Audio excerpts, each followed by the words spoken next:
welcome to my channel. My name is Tori, Nurse T. I'm here to talk to you about various pregnancy things, okay? I'm gonna give you the nitty-gritty, I'm not sugarcoating, I'm giving you straight to the facts, okay? And what you need to know that your doctor probably won't tell you, okay? Here we go.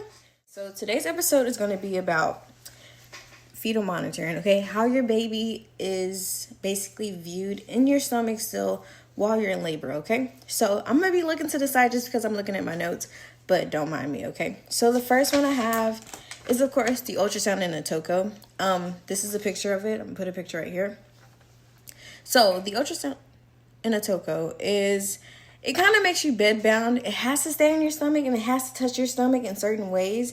If you turn to your side, most likely your nurse is gonna come in, or they should come in, and fix it to where it's still touching the baby, because every time you move, the baby moves. We like it, but we don't like it because one, is easily can come off your stomach. Two, the bands, a lot of patients disagree with the bands. They say, can I take these bands off? We're like, no, that's the only way you can keep them on. All right, so just keep that in mind.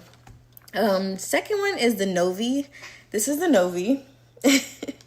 So I personally love the Novi just because it allows our moms to walk around freely and to actually move and get on the yoga ball, use the peanut ball. Like, it's basically a Bluetooth thing. So basically you have stickers on your stomach, which connects to this little monitor, and it will basically track your heart rate, baby's heart rate, and the contraction pattern. However, it does not track the contraction pressure, how good your contractions are, okay?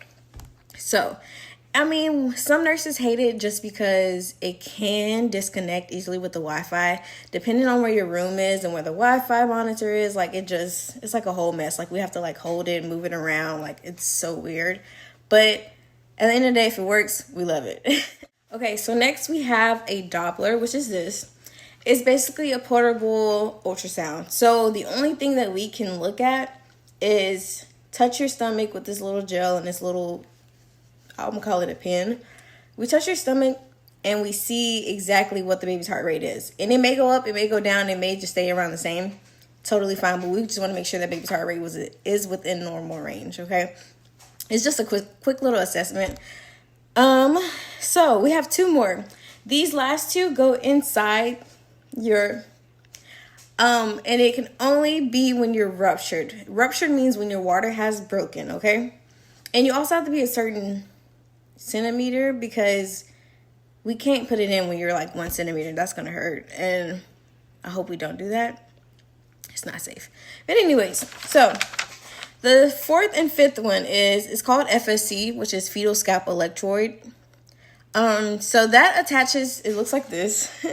It attaches to the top of the baby's head with this really tiny spiral. So imagine how back in the day, I may be aging myself, how we used to do like a little safety pin right under our skin. Basically same aspect, okay? This will get into the baby's head, not all the way deep, it's very superficial, and it will help us track the baby's heart rate better than, like I said, the ultrasound, okay? And even the Doppler. It gives us a very accurate measuring, okay? So with that one, usually we do the IUPC as well, which is the intrauterine pressure catheter. It tells us exactly how well your contractions are going. This is what it looks like. So usually at the tip, it will have like this little button, and it goes in down there, and it's kind of like a tampon. And with that, it basically, every time you get a contraction and your stomach contracts, it presses down on that little catheter, and it shows on the chart going up and going down. So it kind of shows the intensity of the contraction. And I typically love when we do FSCs and IUPCs, but at the same time, I kind of don't, just because there's more calculations for us. But it's a way better accuracy of your contractions and of your baby's heart rate, okay? So with all of these, I'll put them over here, exactly what we talked about today. However, just keep in mind the benefits and the pros and like the cons. You can also do your own research.